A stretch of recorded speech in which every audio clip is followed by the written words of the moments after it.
Hello, everybody. Welcome back to my Daily Dose with Tim. Today is season 3, episode 47. Oh, I just realized that I forgot to write down an E there for you.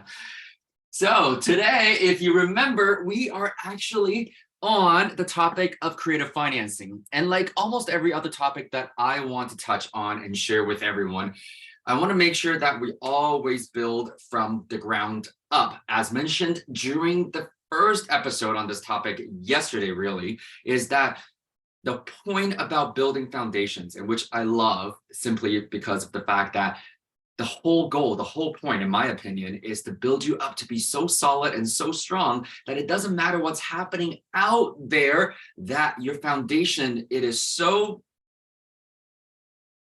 well built that nothing is going to really affect you or be detrimental to you, rather. Because again, are you going to be slightly or somewhat affected when there are economic changes, rate changes, and any regulation updates? Possibly, and most likely. At the same time, though, that's the whole point, is the fact that when you have the basic knowledge and the foundation that you've applied over and over and over again, this is not about chasing after something fancy, something sexy, although it could get sexy over time, because I think financial freedom is pretty sexy. I don't know about you, but the point is, today, I'm going to go back to the laws of real estate investing. Okay, so even though we're talking about creative financing, and as mentioned before, really creative financing is applied in all areas of life whenever any sort of financing situation is called for. However, again, we want to honor the fact that we all most likely are using real estate as our main asset class. And so today, the second law of investing, I really want to share with you, and this is going to be a bit of a summary as well for many of you, is what we call let the numbers do the talking. Let the numbers do the talking. Or the law itself is you shall not get emotionally involved in your deal. Okay, you shall not get emotionally involved in your deal. You can get emotionally involved in the financial goal and the financial future that you want to build for yourself. However, when it comes to an opportunity, when it comes to a deal-to-deal basis, make sure that you let the numbers do the talking. And so I know that's a really, really broad concept, and everybody still will interpret that differently. So what I'm going to share with you is, and I've also actually made different episodes about this already, so make sure that you actually go back and watch it from season 1 and season 2. I will definitely tag it in the comment section below. However, one of the biggest things, especially when we get into the income properties modules and the income properties topic, is the fact that most people tend to forget to stress test their own deals.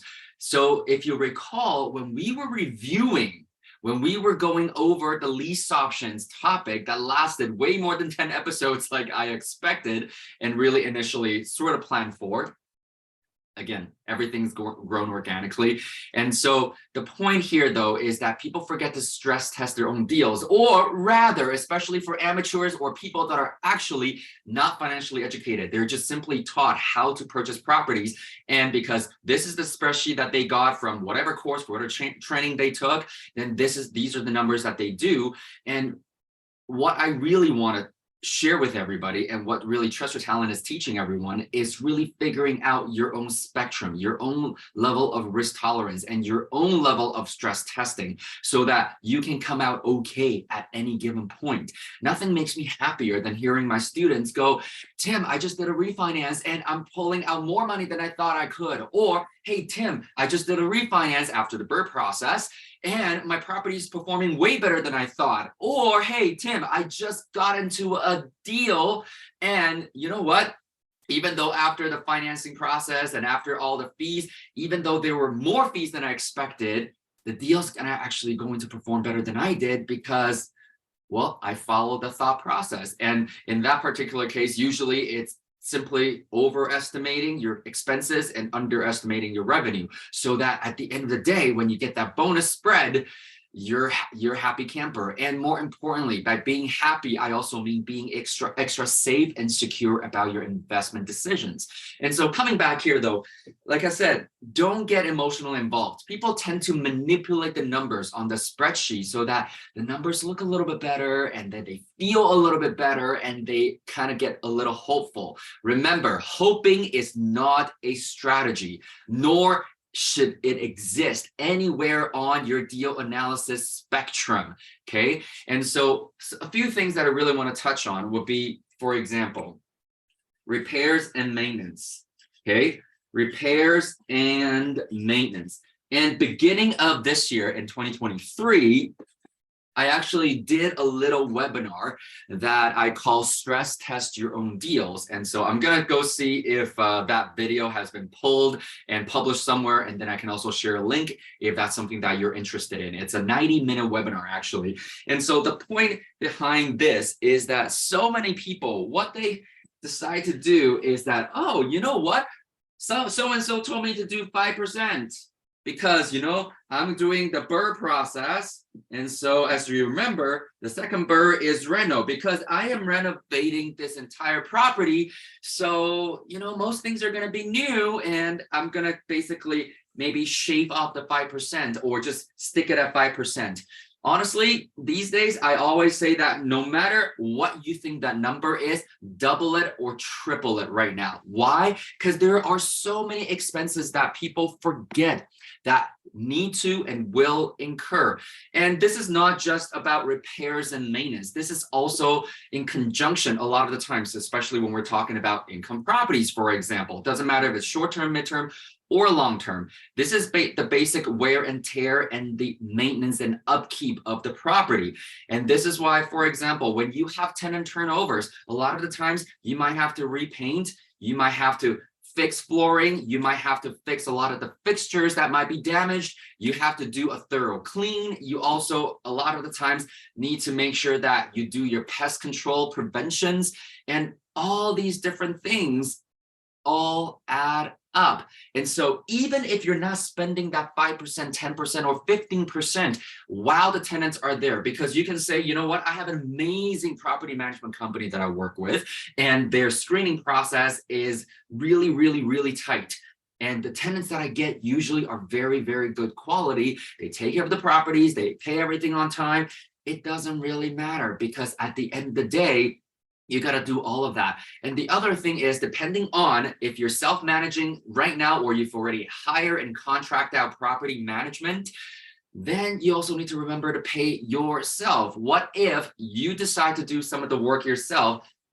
Are you budgeting in the time, the travel, the expenses that are related to repair and maintenance as well? Or better yet, maybe you need to have another line item that is called self-management, or another line item that's called travel. And some of you, if you're anything like me, then you understand you go where the money is. Remember, if you follow the SMP process, let your financial goal dictate the strategies, and then your strategies will take you to the markets that will contribute to it before you even look at properties in this case.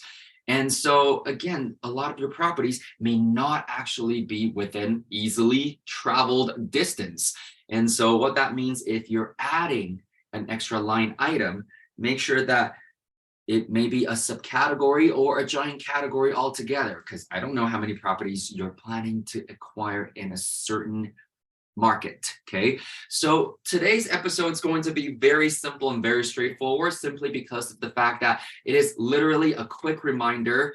You shall not get emotionally involved in your deals and opportunities. You need to make sure that you let the numbers do the talking, okay? Where you get emotional, once again, is about your personal goal, your personal financial future, leveraging the strategies. I'm not saying don't care about your tenants. I'm not suggesting that you become slumlords. That's never, ever allowed. All I'm saying is make sure that you do your due diligence properly and learn to stress test your own deal. Okay, the moment you feel like you're being a little too lenient, or the moment that you feel like you want to make certain numbers look a little bit better, really check yourself and ask yourself if you're going to be doing yourself a true favor. And once again, that's assuming that you have the personal resources to actually close on the deal and own the deal 100% yourself. Because more often than not, when you're scaling, growing, you are leveraging other people's money. And so when you are sacrificing, stress testing your own deal, what that also means is you're potentially sacrificing your reputation and other people's money in the long term. Because what that means is there's not going to be enough of a spread for you when something major happens.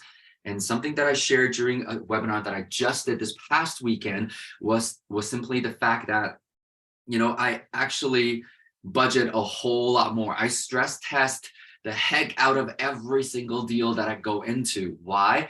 For example, one of the properties that we acquired about 14, 16 months ago now at this point is a 60-unit apartment building. So while it sounds great, and it was nearly a $10 million purchase, and there was a lot of money in the buy, which was great. However, pretty soon after that, and I'm going to keep the story very short, is the fact that we were planning to actually update the heat pump in those buildings and for those units so that in the long term, we can actually improve the performance.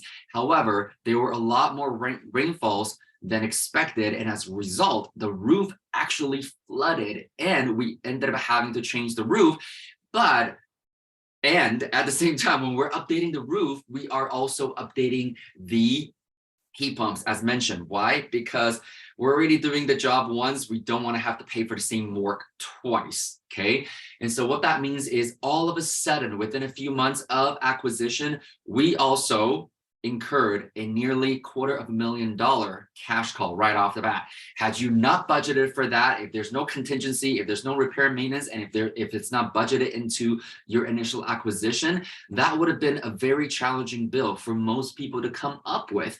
And not to say that it is difficult to come up with $250,000 these days. However, it's not ideal, let's put it that way. Okay, because what else could you have done with $250,000? You could have scaled up and grown your portfolio that way.